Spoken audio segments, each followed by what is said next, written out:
extremely motivated people, as There you you go. mentioned, because they have no other choice. If there is, I don't know, some person from Poland or USA who come to Ukraine to fight with us shoulder to shoulder because they want to show their support, they still have their homeland and place to return. Right. Crimean Tatars do not have any other place except for Crimea.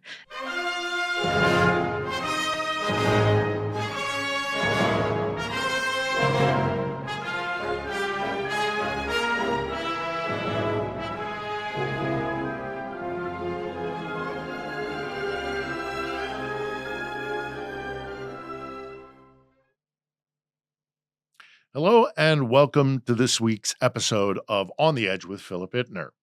This week we'll be sitting down with Lina from Crimea, who is a very strong advocate for the liberation of her people. I've been wanting to talk about Crimea for a very long time because in so many ways it is at the center of why this war is happening. Russia has one of its only naval bases on the peninsula. It has been trying to colonize this land for centuries, suppressing the language, the culture, and the character of the indigenous people there. I speak with Lina about this and her own very interesting personal journey, but most importantly, why is it that Moscow thinks it has the right to do this to the people of Crimea? I hope you'll find this episode particularly insightful and informative about this entire conflict. Lina, thank you very much for coming and talking to us today. You are from Crimea? I am. You are Tatar? Crimean Tatar. Crimean Tatar. Tell my audience a little bit about what it is to be Crimean Tatar. What is Crimea? Not just geographically, but in terms of what is this place? I would say Crimea, firstly, is a home for its indigenous peoples. It's three indigenous people: Crimean Tatars, Karaites, and Krimchak. And unfortunately, this fact was ignored for a very long time. As Crimean Tatar, I would say that Crimea means home and nothing but home, because me and all the Crimean Tatars, we don't have another homeland except for Crimea. Mm-hmm. And you left the peninsula 4 or 5 years ago?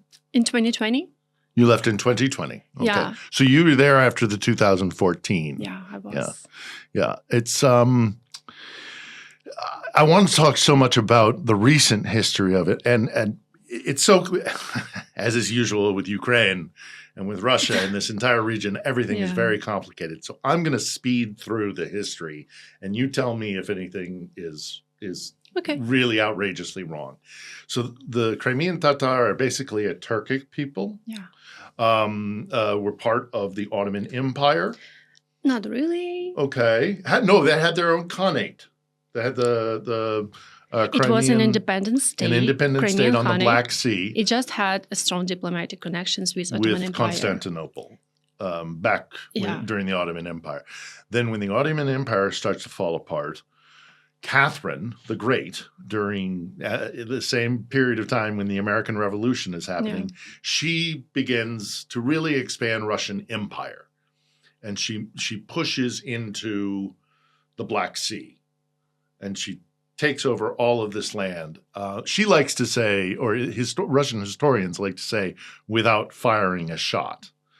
Well, yeah, I suspect there's more depth and truth to that. But they do like to tell that myth, don't they, the Russians? Well, it makes Russia look invincible, strong army. And peaceful. It was sure.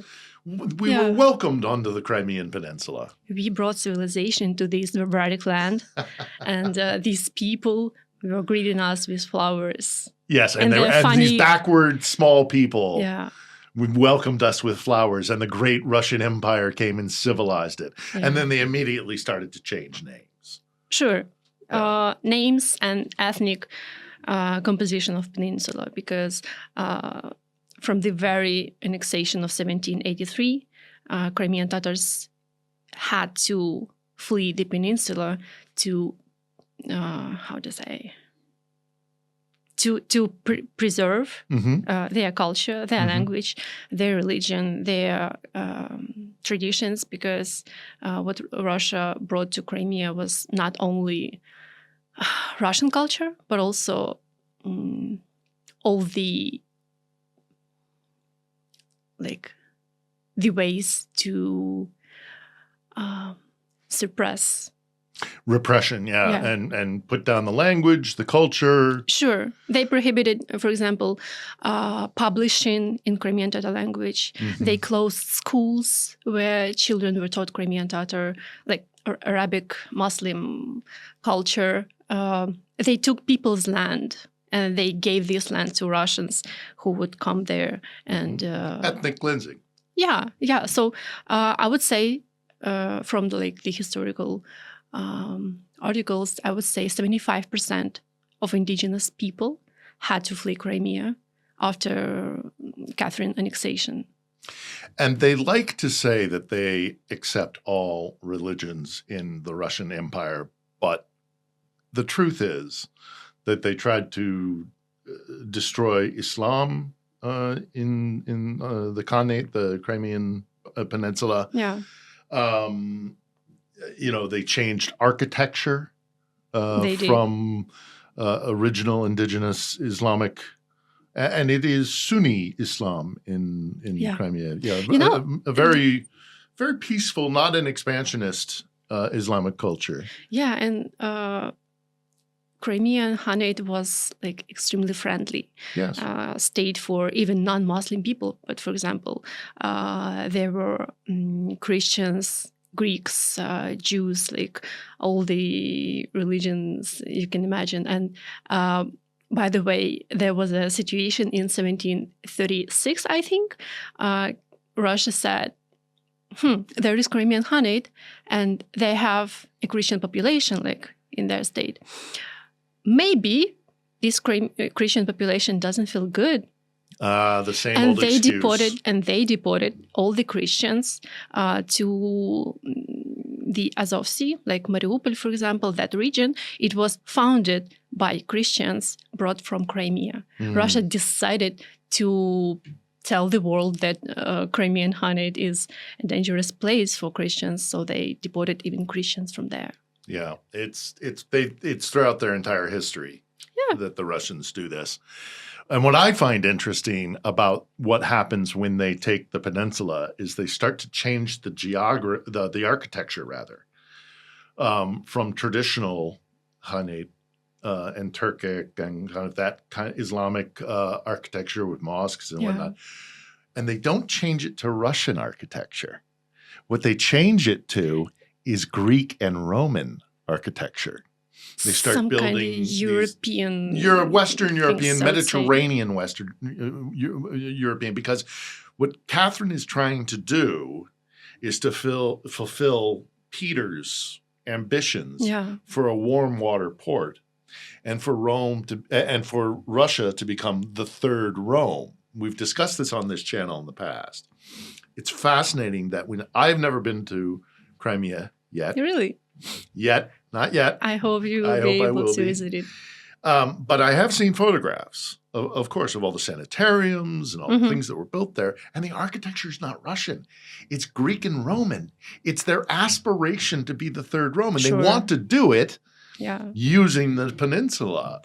Russian architecture is ugly, so no wonder. There's that too. But they wanted to become these proponents of a civilized world, and actually this aspiration to be a third Rome, it's still alive, I think. Oh, very much. I think a lot of this current war is about the peninsula. And so I would like, we're going to talk about that in a quick moment here. But before we get to that, because that's the modern era, we still have to talk a little bit more about the past.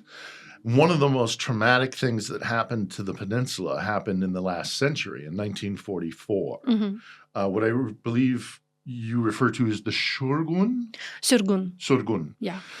Which was forced deportation of an entire people Yes. They sent all Crimean Tatars who Stalin thought were not faithful to the Soviet Union. And It for was a an variety of excuse. other reasons, Yeah. yes. The real reason was probably just ethnic cleansing. And he sent them to the far reaches of the Soviet Union, Yeah. to Central Asia. Some of those people, and that was 1944, Yeah. some would not return until the 80s. It would take them. Some would not Some would return never at all. return. Yeah. Exactly, because they would become part. They would have build lives in Tajikistan or And many of them have Uzbekistan, died. or died. The original ones who were deported would have died. How traumatic was 1944 for the Crimean Tatar people? As much as you can imagine. It's like generational trauma for us. It happened 80 years ago, and it still hurts in me and in my peers. And I think it would hurt even in our children, because this is trauma. It hurts every day, I think, and it hurts extremely. It's very tragic, very unfair, very, I would say, underrated event in the opinion of the world.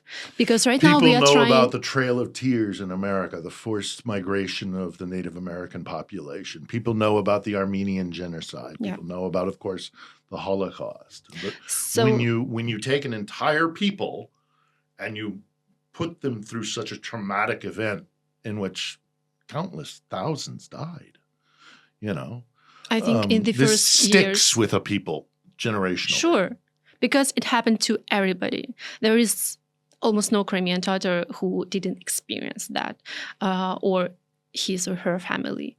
And right now, Ukraine and all Crimean Tatar community, we are trying to ask all the governments, all our friends, to recognize Surgun as genocide, because it was a genocide. And right now, 5 countries claim that it was genocide, and I think Estonia is on the way. And I really hope that world will hear us, because I think my friend said that people's memory is short. Collective memory is even shorter, because if we do not recognize it as genocide, the future generations probably will think that it was not that important or that traumatic or that horrendous, and since they didn't recognize it as genocide. So it would be fair to people who were deported, the survivors. It would be fair to their children, to their grandchildren. It would be fair in the general historical perspective, because it was awful. It hurt, as I said, it hurts every Crimean Tatar. And to be crated off in train freight trucks or in train cars. And it wasn't like a comfortable train we are having right now. It was a wagon supposed to the purpose was to transfer animals like horses and cows, and people didn't have enough food or water or clothes, like anything. Many people in that train, they didn't even speak Russian language because they were Crimean Tatars. For example, I would say typical family is man fighting for Red Army somewhere in Germany, and his wife with children or old parents. They do not understand Russian language because they don't need to. They live in small community. They speak mostly to neighbors and, I don't know, people in the market. So they don't have to learn Russian language. So when Soviet soldiers came in 4 or 5 in the morning to that people's houses, some of them didn't even understand why would they come to them, because they didn't understand them. And I think every family has its own story, how it happened. I think it was typical in deportation, and it's typical even now. When I meet some Crimean Tatar person in Kyiv, we talk about our lives, and then we ask, where were your relatives deported to? Where did you live in Crimea before deportation? Because it's like when Ukrainians ask each other, what did you do in the morning of 24th, the February 24th, 2022? Or no, I'm sorry. 2022. Oh, in 2022. Yeah, it's like February for okay, yes. Yeah, so when you get to meet someone from Ukraine, Right. you ask them that because I think we talk about it because it hurts, and we need to compare our experiences, to feel related to this person somehow. The same thing with Crimean Tatars. And if we're still asking that question in 80 years, it means it's relevant for us. So you're still asking the questions in 1944, but also now 2014 or 2022. Yeah. And this will continue. Well, then we speak about 2014 and 2022. Yeah, I want to get to 2014, but I want to also get to the point before we move into that about this whole process that Russia has been doing since 1783 all the way through 1944 for sure, but even further than that was this constant pushing out of the indigenous people, the people of the Crimean Khanate, the Tatar Khanate. Get them out, deport them here, deport them there, always try to repress their language, their identity, so that we can bring in Russians. Sure. Because I used to live in Moscow. Me too. And the very few friends that I had that were in the middle class, and I say that not because I had few friends, but because there's very few middle class in Russia. You're either extremely rich or you're, like most people, extremely poor. There's very little middle class. But they had dachas in Feodosia, in other places in Crimea. And to them, it wasn't even a second thought that it was not their land. It was Russian by right, but sure, it might kind of be Ukrainian, and by law, it might be these silly things called borders. It might be, but we vacation there at our dacha in Feodosia. They don't see for 3 months. They see borders. No border. They see no border whatsoever. There was a novel by Shamil Aladin. He's a Crimean Tatar author, and he used to be a soldier in Red Army in the time his family was deported from Crimea. And he wrote this novel telling his story, how he came back. So like the victory, May 1945, he comes back to Crimea, to his home, his apartment. And his key isn't opening the door because the locks have been changed. And some family, like man or woman, I don't remember, they open the door and they're asking, "Who are you?" And he's like, "Who are you? You're living in my home." And they're like, "Well, we've been given this apartment." And he looks inside the flat apartment and he sees his personal stuff. And still then, sitting there. Yeah. And then he went inside and he opened shelf. I don't know, how do you call it? Cabinet. Wardrobe. Yeah. And he sees dresses of his wife. So these people living in his apartment, they didn't even care to, they didn't even ask who this thing belonged to. What happened here? And, this even a good scenario because most people, even after they return from deportation, when, for example, people like my grandma, who was deported as a child, they would come back to their home where they were born or raised just to see. They didn't ask to return their property. It's 50 years, even though it would be fair, I think. But they just wanted to see, to touch the trees, to touch the building, to feel reconnected to this land. And people... to try and maybe heal? Maybe, yeah. Because it's traumatic. It's extremely traumatic. Deep trauma. And these new owners would say, "Go away," or "We will call police." "Go away," or "My dogs will deal with you." People would throw stones, I don't know, use some slurs to...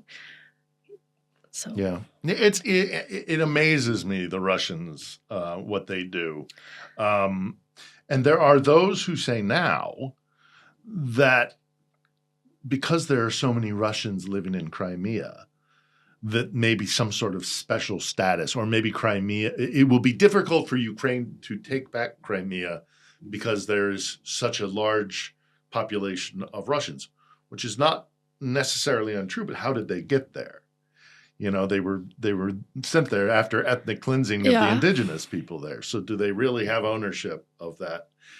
But also, I think it's important to bring up this concept of the Russians that live in Crimea, because, of course, now we can talk about the referendum of 2014. You were there. I was.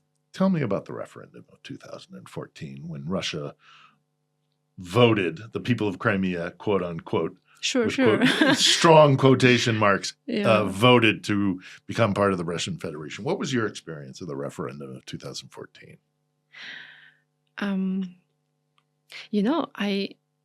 am surprised that I don't have actually a lot of memories since then. I think because it was kind of traumatic experience. But when I can tell, it was this horrifying feeling of, you would feel so anxious because you don't understand what's happening. I was 15 and I wasn't that politically conscious as I am right now. My life goal was to get good grades in school, to be a good girl for my parents. Yeah, you were a child. So you realize that something is happening. And it's definitely not a good thing because there are some military people in the streets, and it's obvious they didn't come from Crimea and from Ukraine. Moreover, it's obvious they came from Russia because they speak Russian language and have this attitude, to Crimean people as some uneducated redneck fools. And since it was February, the weather was also, this gray, cold. So, yeah, it was this anxious feeling because you don't know what to wait for and you don't know what will happen today or tomorrow. Everyone is, how do you say? People wouldn't talk to each other because they didn't know if you can trust someone. Your neighbors, like the people you used to greet in the streets, they suddenly became, like some strangers because you have to be careful what do you say to someone because you don't know their political views. And knowing what happened in Ukraine, for example, during the Soviet occupation, people knew that you have to be careful. Because that people who were friends, they could easily go to like police or some. Right. Whereas you couldn't. Yeah, I'm not saying you, but I mean like a Crimean Tatar cannot go, and unless somebody is showing anti-Moscow sentiment. It's the oppressors against the oppressed. Yeah. And the majority in Crimea, I don't know. Do you think the referendum, had it been held without an occupying force on the peninsula, would it have voted to stay with Ukraine or would it have voted to go to Russia? Well, there would be no referendum there. Yeah, a real referendum. There would be no referendum because what's the point of having a referendum if, like, you are part of Ukraine? Like, in the laws, there is no way to legally have this referendum. There is no, reason to do that because Crimea has no reason to be separated from Ukraine. Like, it's the constitution. Yeah. And there would be no need in having a referendum because people were absolutely okay. Like, Crimean Tatar people, of course, had this strong anti-Russia feeling because the history. Do you remember? Yeah. Ukrainians as well, like they understood what happened to them.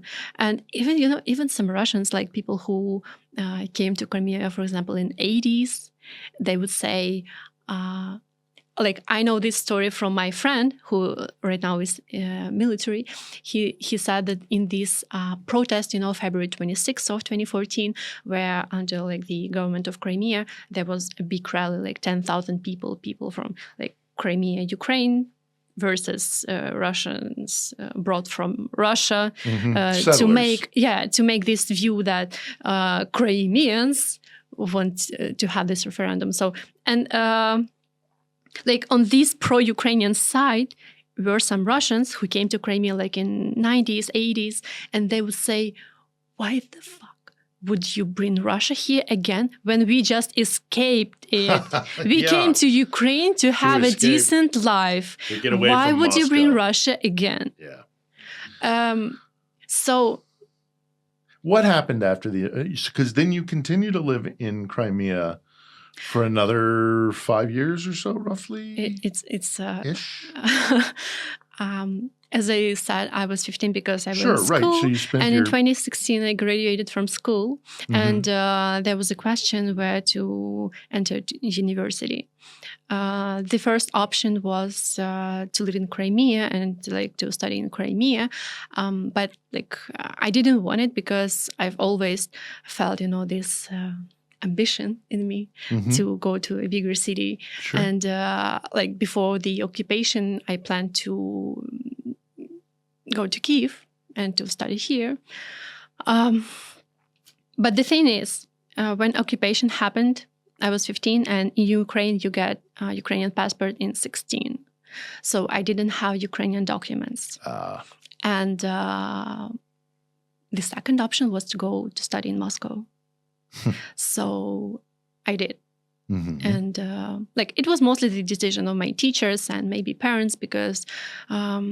but you had been living on the peninsula for about a year after the referendum, yes? I would say about 2 years. About 2 years. I would come back every half year. Before we go on your path and how you found yourself back here in Kiev, what was it like to live in Russian Crimea for those 2 years, if you can recall? Again, you were young, but what was the condition? What were the conditions like? Firstly, it didn't seem like it will happen, like that it will last long, because it was like weird. I think no one believed that it would happen like for 10 years at least, because everything was so unstable, and it didn't seem like Russians are having a greater strength or army than Ukraine, or many people hoped that someone would come and help us to push away Russians, because it isn't fair. Like, it is a violation of international laws. And after what happened to Georgia in 28, people would say, well, the world sees what Russia is. They would help us to get rid of them. Like, they see this is unfair. So when this didn't happen, I think many people felt disappointed and, abandoned, I would say. I can remember, like this continuous feeling of not knowing what's going to happen, because there were some like Ukrainian currency for several months, but there was also like a new currency, and Russian services came to Crimea immediately. Like in the April, there was already Russian post service, some Russian other services, and they didn't accept, for example, Ukrainian currency. And I remember like I needed to send a letter, so I would go to exchange Ukrainian currency to Russian, and I would say, what the fuck? It looks weird. It feels weird. It feels wrong, because I'm at home. For me, like I still live in my home. I don't understand why I have to use Russian currency, why I have to obtain Russian passport. And you didn't have an option not to get it, because if you don't have Russian passport, you can go to hospital. You can't go to a hospital. You can't get I wouldn't get pension if you're an old, if you're old. Yeah, like any service, anything you wouldn't get. That's how they get you. It's how they and they didn't even ask if you want to get it. It was like either you have it and you can function, or you don't have it and you go can't to Ukraine, do or you like some people are imprisoned for not having Ukrainian passport, and this happened to Lina. For not having a Russian passport. Yeah, right. Yeah. I don't know if many people heard of it. There is a girl, Lina. She left Crimea in 2014, and in 2022, her father got sick, and she went to Crimea to take care of him. And she was like Russians took her in the border between Georgia and Russia, and she was imprisoned for, I would say, mostly 2 years because she was released during the last Because POW she had exchange. a Ukrainian passport? Because she didn't have Russian passport. Didn't have Russian. Russians accused her of espionage and kept her in prison for more than 1.5 years. Yeah. And she said, well, I'm a Ukrainian citizen. Why should I have Russian passport if I live in Ukraine? I come to Crimea to take care of my sick father. He has a cancer or something like that. Espionage, the favorite Russian thing. So going back to Crimea, I'll try to be short. No, it's okay. How did the Russians treat? Because now the Russians have the upper hand. Now the Russians who are living there, they have their dachas there, or maybe they have sympathies with Moscow. Maybe they're part of the Black Sea Fleet, or the family of the Black Sea Fleet, which has its base in the Crimean Peninsula by an agreement between Kiev and Moscow that was broken and betrayed. Yeah. But nevertheless, there are pro-Moscovite Russians. There just are. There are, but how did they start treating the local people once it was absorbed into the Russian Federation? I can remember it was a holiday for them, like a big celebration. I had a classmate whose parents came to Crimea in 80s or 90s, and in the March 18 of 2014, she wrote me, "Hey girl, congratulations." And of course I didn't know, I knew what she meant, but I didn't want to show it to her. I don't know, it's some kind of internal protest. And I was like, "What are you congratulating me for?" And she's like, "Well, we became Russia. Yay," something like that. And I was like, ew. And this feeling of me saying ew and they saying yay, it was like, it felt so wrong, because I felt like all my 18 years of living in Crimea were, how would you say, like, now it would be mixed with dirt, with the humiliation. They took my happy years, and just broke it. Yeah. Last time I went to Crimea, I didn't feel at home. I wanted to leave it as fast as I can, because I couldn't feel connected to this land, because now it wasn't my land. It used to be my land, but now it feels so dirty. Stolen.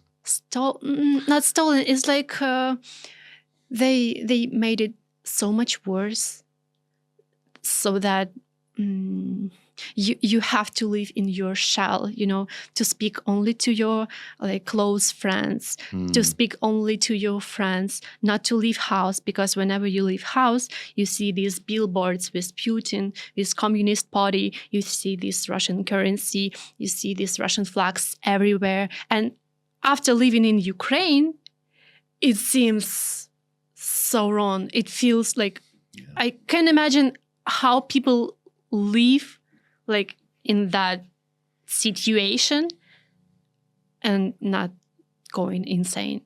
Well, although they try to control information that comes from Crimea, occasionally we get videos, or we get, people telling their stories. And I remember distinctly seeing a video of a Russian tourist in Crimea,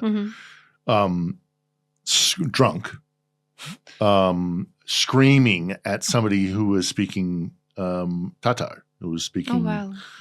And she was insulting them and abusing them, for speaking the language of the land, of the indigenous people who live there. In the laws, in Republic of Crimea in Russia, there are three official languages: Ukrainian, Russian, Crimean, Tatar. But guess what will happen to you if you come to get some service in Ukrainian language? Some people who use Ukrainian language, they got fees, and they had to in camera, like making these Make an humiliating apology videos. and is shamed. Yeah. Yeah. Of course, this is also right after or shortly after the referendum that they shut down the Mejlis. Am I pronouncing that correctly? The Mejlis? Mejlis. Yeah. Mejlis? Yeah.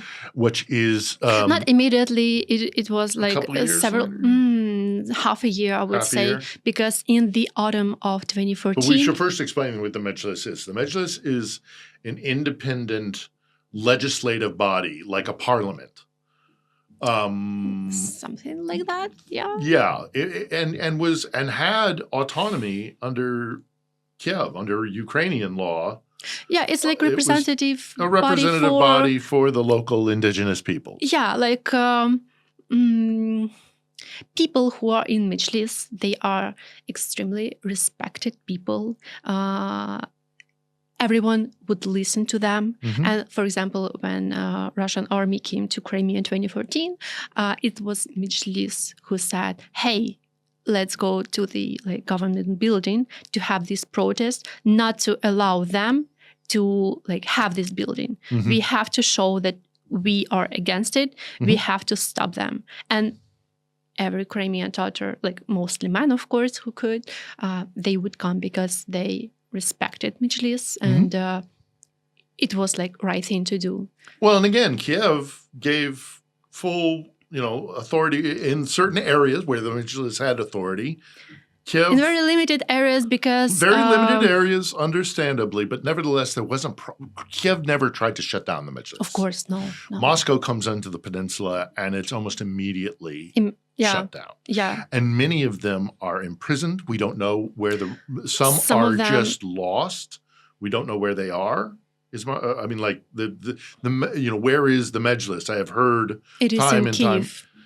Yes, there are representatives here. The head of Mejlis, the deputies. Yes, the deputy was imprisoned until he was. Just he was released in June.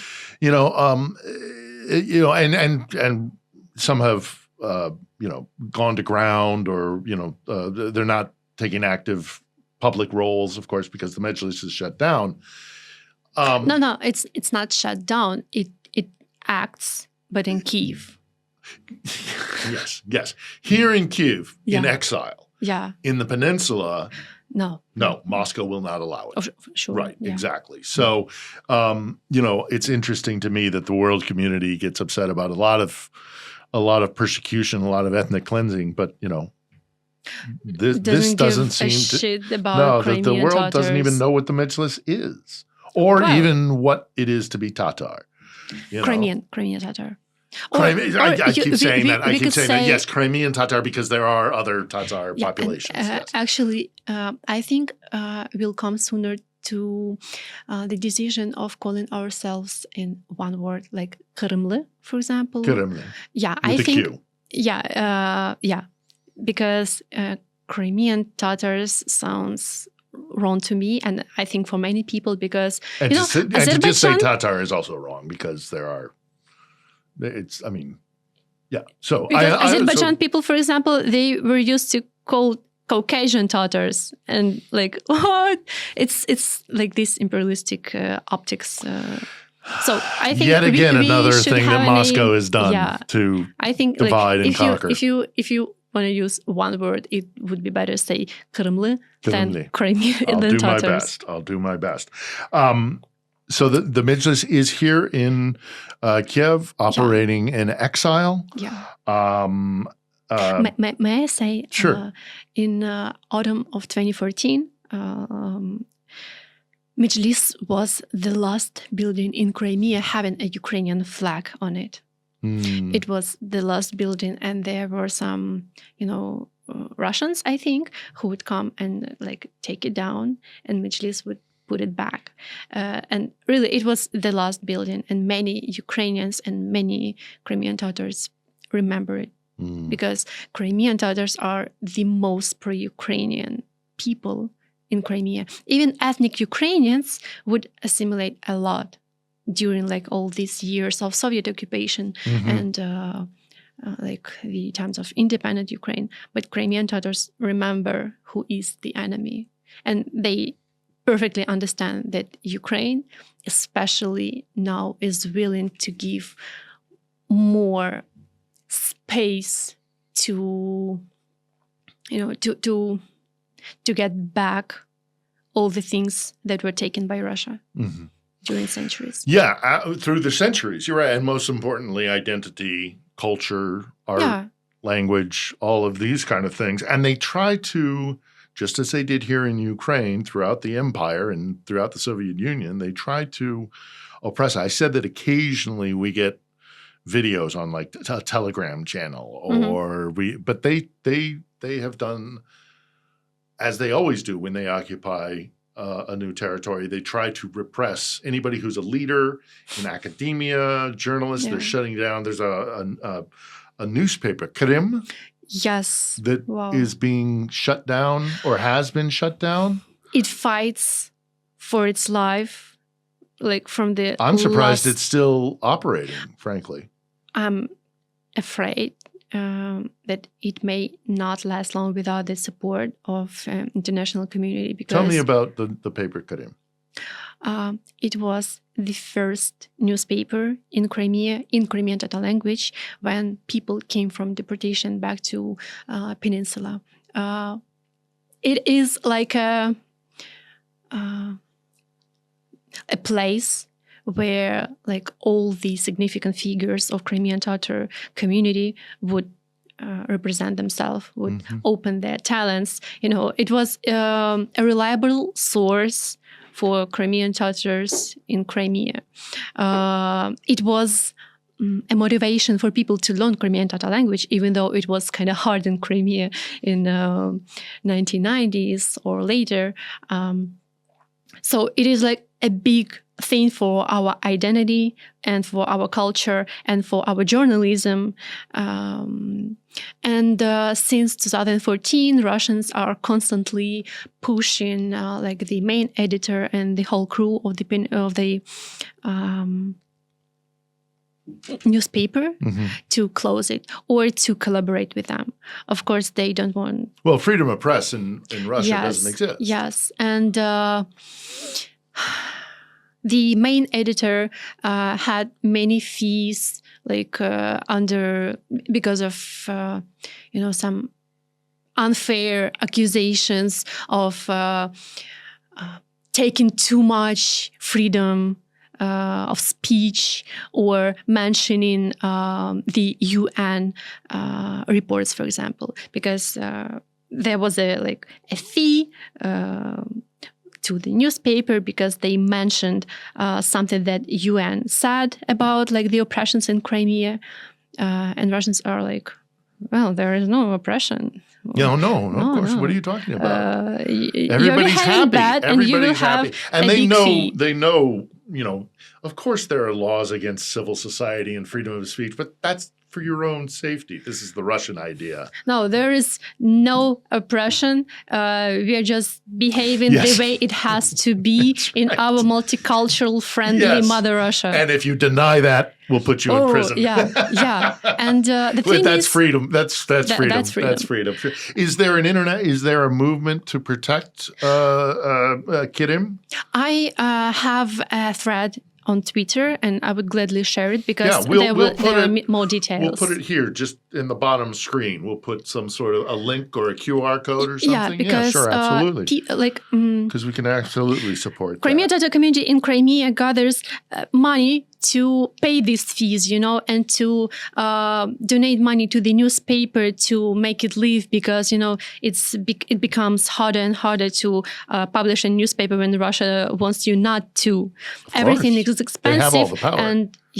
And what we can do is to donate to them, so they would firstly pay these fees, and secondly buy paper and every stuff they need. Because oh my God, I hope draw attention to it I hope we will be able to show pictures in this video of the building where Krim newspaper if you will is send located. them to me, I will absolutely. I will, make sure. because when I saw these pictures, I was like, is this the building where a newspaper is located? It looks like some storage. Yeah. They don't have enough money to operate the way they should as the only Crimean Tatar independent newspaper. Well, let's make sure that more people know about it. We'll do our best here. Now, aside from the Majlis working in exile, there are also Crimean Tatar and, people who have left Crimea, Crimean Tatars, but also Ukrainian Crimeans, who are fighting the war. Yes. Who have come to Ukraine and are in specifically made units. There's the 501st Marine Battalion? Is that them? It's not the Griffin unit, I believe it's called. My friend serves there, but right. It's not Crimean Tatar unit. Crimean Tatars serve in many units and battalions. So there's not like a Crimean Tatar unit. No. They're spread out throughout the entire Ukraine. Yes. But they are certainly fighting this war, and for them, it's not just fighting against the occupier. It's fighting for a return to your home. Yeah, many people from Crimea, they fight for Ukraine since 2014. And what is what's their morale like? Are they still? Well, I would say they extremely motivated people, as you mentioned, because they have no other choice. As well as Ukrainians do. But I mean, if there is, some person from, let's say, Poland or USA who come to Ukraine to fight with us shoulder to shoulder because they want to show their support, they still have their homeland and place to return. Right. Crimean Tatars do not have any other place except for Crimea. That is why it's our life goal to come back. Personally, I don't have any other dream than to come back. Yeah. But to come back, I mean to deoccupied Crimea. Yeah. And if there is if Crimea still is occupied and remains part of the absorbed Russian Federation, then there's nowhere to go. Whereas you're right, a Pole or an American can go back. You know what's even worse than all this, however, and that's terrible. And I hope that your soldiers, I hope you get to go back to your home soon. Well, but what's even more cynical about this, when we talk about Crimeans and Crimean Tatars who are fighting in this war, there's also repeated information, regular reports that Moscow is disproportionately conscripting Crimeans to fight in their army against fellow Ukrainians. This, to me, is the height of sin. And, of course, they don't have the power to resist.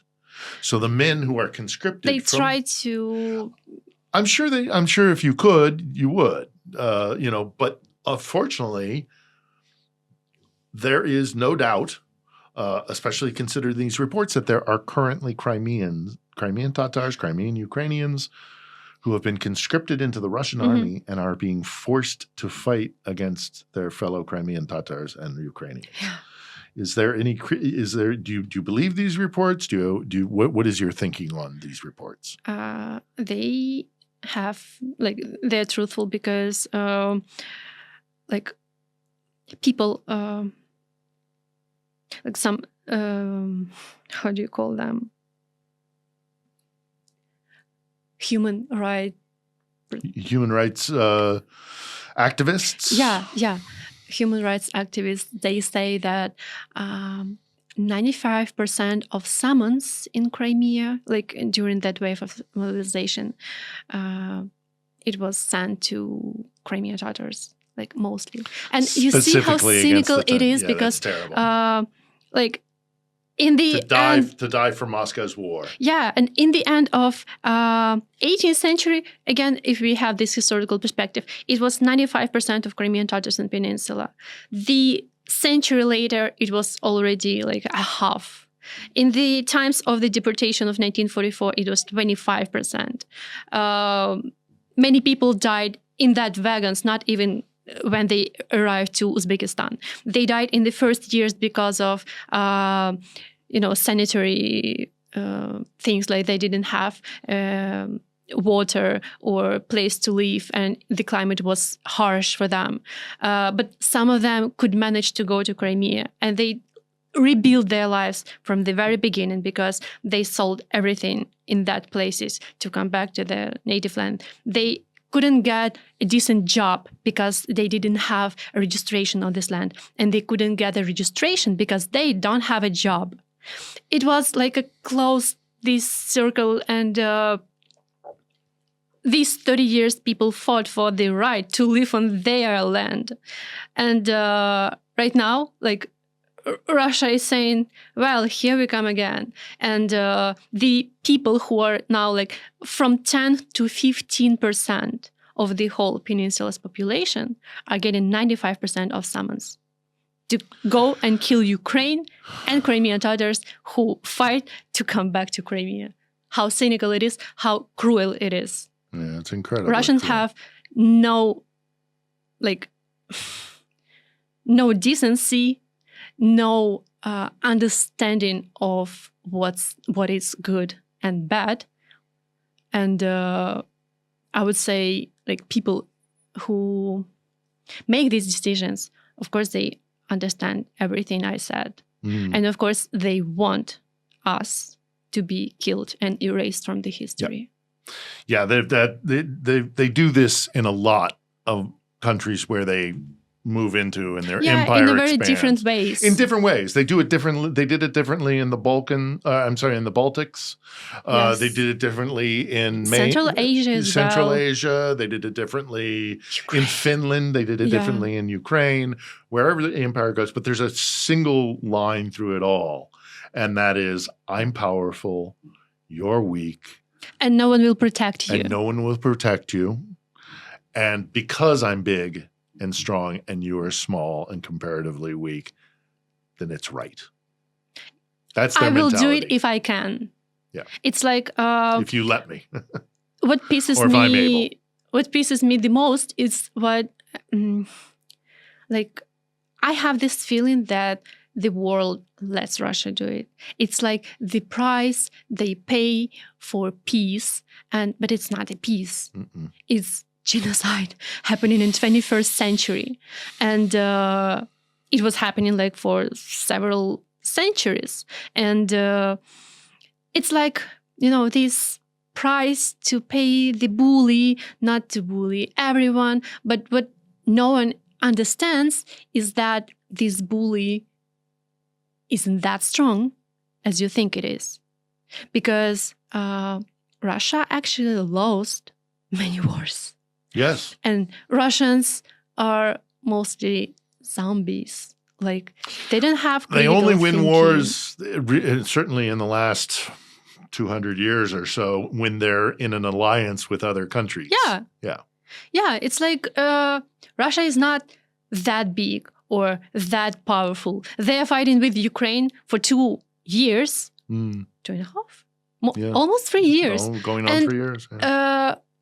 Like, compare Russia and Ukraine on the map. Yeah. So much of that map they were is known for a useless to them. second army in the world. Yeah. The threat. I think if we would get all the weapons we needed in the beginning of the war, we wouldn't have that much occupied territories for now. But to be optimistic, I am an optimistic person. I think if we get enough help, we will win this war, and I will be able to come back. Before a full-scale invasion. Before we talk more, because I do want to talk about what you want for the future, but if you don't mind, let me ask a couple of mildly personal questions. Sure. Your mother is still there, yes? Or my whole family is still there. Your whole family is still on the Crimean Peninsula. Yeah. And you are in touch with them. I am. Yeah. Which is kind of weird, that the lines can be crossed that way, in this modern age. How worried are you for them? What are they telling you about what's happening today? This current situation in Crimea?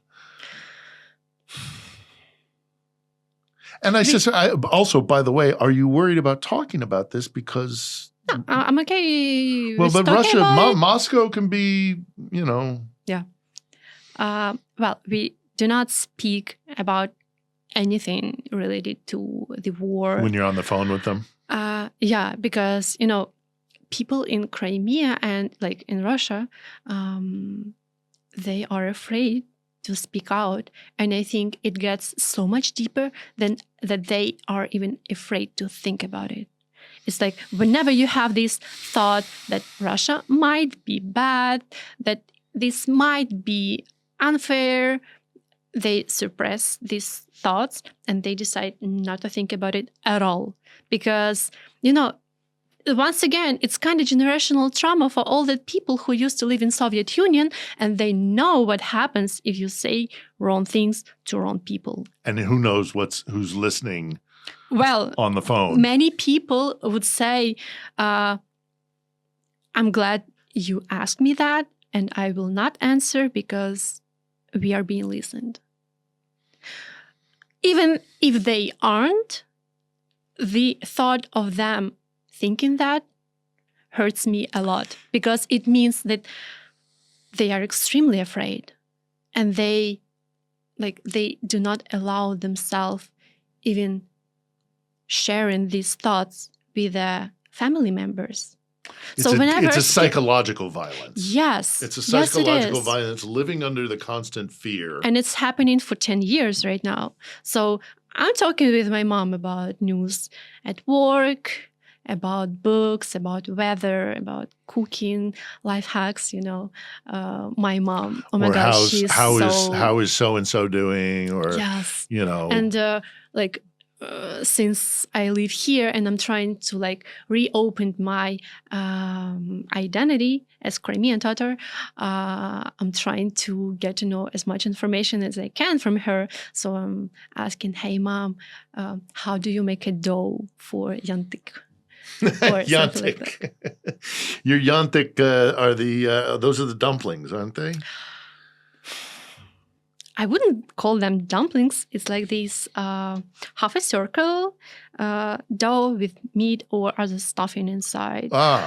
You may know chiburek. Chiburek is the fried version. Yantik is the steamed version. It's like a calzone. It's kind of like they're very delicious, and it depends on what you put inside them, obviously. Yeah. But you fry them on the dry pan. Yes, they're fried. The yantik is fried. The chiburek is deep fried. Yes, and on the steam we cook manты. Oh, I'm getting hungry. They are more like dumplings. But it's another example of a unique traditional culture that is not shared by the Russians. Sure. And adopted, you can get a chiburek in Ekaterinburg, but it's been taken from, the culture has been taken. It's been, they steal these things and appropriate them.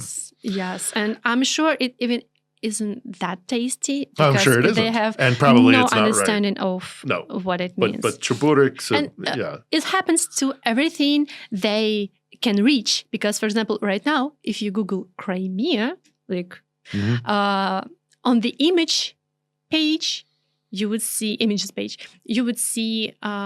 this architecture built by Russian architects after they occupied Crimea. And there is no representation of Crimean Tatar or other cultures who were in Crimea. My friend, by the way, I'm extremely grateful for him. He is trying to make these postcards with the buildings from Crimea, which are not Russian. And it's extremely hard, for example, in the city of Sevastopol, because Russians erased everything of indigenous people, or not even indigenous people, everyone who took part in our ethnogenesis. For example, Italians. Do you know that Italians lived in Crimea, that they have their own architectural, or I don't know, even some Greek culture, that Chersones. The Black Sea is connected. It's a Bachisteraia Palace, which is the only building in Crimean Tatar culture or Crimean Tatar palace architecture, the only building in the whole world. Russians are trying to destroy it since 2017, and actually they were trying to destroy it even before like when they occupied Crimea firstly, and then in 20th century. So can you imagine the building that was built in 17th century, like the stables, for example, for horses in the palace, they were built in 17th century. It lived throughout world wars, genocides, all the historical events you can imagine, but it probably will not survive through Russians because they are trying to rebuild it like in a modern way. But what actually they try to do, they try to destroy it, because in that building of 17th century, they put plastic doors. Yeah. How and why would you put the plastic doors in the building of 17th century? Of course, it's not about aesthetic or any... No. It's just to destroy. They're trying to destroy the past and create a Russian narrative. Yeah, and once again, I feel like no one can hear us talking about it because there is nothing that can be done. Like whenever UNESCO or anyone trying to tell Russians, hey, you're doing something wrong, maybe you'll please stop doing that, they ignore it. And the international community does nothing or about UN it. or anyone doesn't do anything to stop them. And I'm afraid when Crimea will be deoccupied, I'm afraid we will come to ruins of that palace. And it'll be a completely different Crimea than the one. It's already been 10 years. Yeah. It's who knows when. So let me ask you, I mean, for the Russians, Crimea, they really do think it's theirs. Of course, they had the fake referendum. They have this idea of the Third Rome, so they build this kind of architectural stuff that connects them to Rome, because again, they want to be the Third Rome. But they also have Sevastopol there, where their Black Sea Fleet is located. So they have a lot of reasons to fight for Crimea. But by the 1990 international border, Crimea is part of Ukraine. And I know that there is, it's not just a desire, it's strong political will. Yes. So are you hopeful that Crimea will be returned to you? And what kind of Crimea do you think you'll return to? Well, I hope it happens as soon as possible, and it will be the same Crimea I saw in 2021 when I was there last time, but I already know it will not be because since 2022, Russians buried a lot of trenches, for example, in the beaches. They ruined a lot of historical places like graveyards, for example, historically like relevant graveyards for Crimean Tatars, saint like people. It's this cultural thing. They put these military machines everywhere on the coastline. So it will not be that Crimea, but I still hope that I would be able to be reconnected to it, because whenever I talk to my friends or even to you, whenever I talk to someone about Crimea, I want to show that people, places where I grew up, places I love, places where all my memories are connected to. Because, showing, not only talking about it, but showing it is like the form of love for me. I want to show how I was raised. I want to show places where I felt happy. I want to show places where I tasted the most delicious чебурек in my life. I want you to try my mom's manты. I want to show you the school I went to and my pictures. I don't know, they used to be on the wall in the school as 8 students. So with the Crimean flag flying. Would be good, like Crimean Tatar flag. Just because I know that my audience is going to kill me if I don't touch back on this. You went to Moscow for university, and then I'm presuming you got out.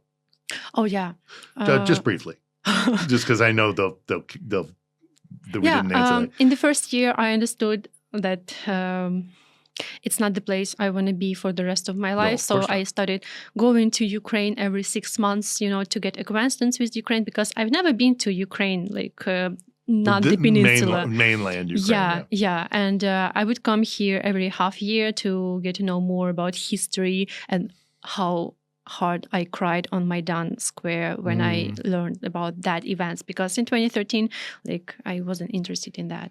So I would come here every half year, sometimes even more often. And in 2020, when I got my diploma, in 3 days, I was in the border.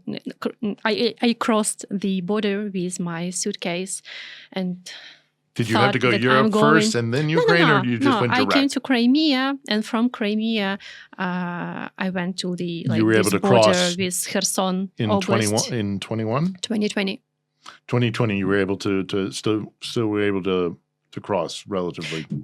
Yeah, it was extremely hard because there were Russian border police, and it is not a pleasant experience at all talking to them. And they had these interrogations, and they checked everything. The girl you talked about who tried to cross from Georgia. Yeah. They would open your bags, look inside, ask you any kind of question. They would even take my Ukrainian documents to make pictures of them. And I'm not sure it's even legal? Yeah. They don't care about legal. So in 2020, I graduated, and in 3 days I crossed the border, and I hope I will never ever visit Russia again. That's understandable. Well, I hope you get to see that Crimea, and I hope that I've got lots of friends who are not from Crimea but are Ukrainian and would visit and vacation in Crimea. It sounds like it's one of those special places. It's good, not even for vacation. Everyone perceives Crimea as a vacation spot, but there's so much to see, even not in the summer. It sounds like a very special place, and I'm looking forward to visiting it when it's free. Let me know again. I certainly will. Now, how can people support the Crimean Tatar cause? Is there some place or some organization that you can recommend who can help people who may have been displaced because of the war, or institutions within Crimea, or for those who hope to, go back? Any organizations that you would recommend people support for the Crimean Tatar cause? I would say there are several ways, and not only to do it in Ukraine or in Crimea, but to do in your own country, is to, as I said, to recognize deportation as genocide. It will be a strong political move to show your support. It costs nothing, nothing, but it means a lot to Ukraine and to Crimean Tatar people. That world knows, hears, and feels sorry and condemns this crime. The second is to support Crimean Tatars organization whenever they are in the Europe. And I know there are, for example, in Germany, there is Kermen organization.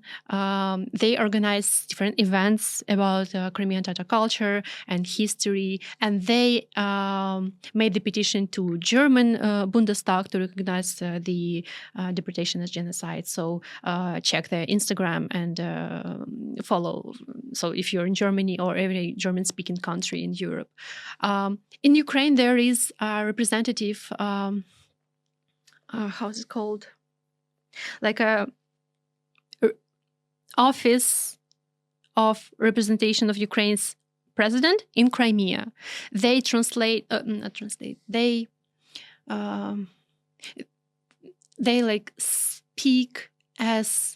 speak for Crimea in Ukraine.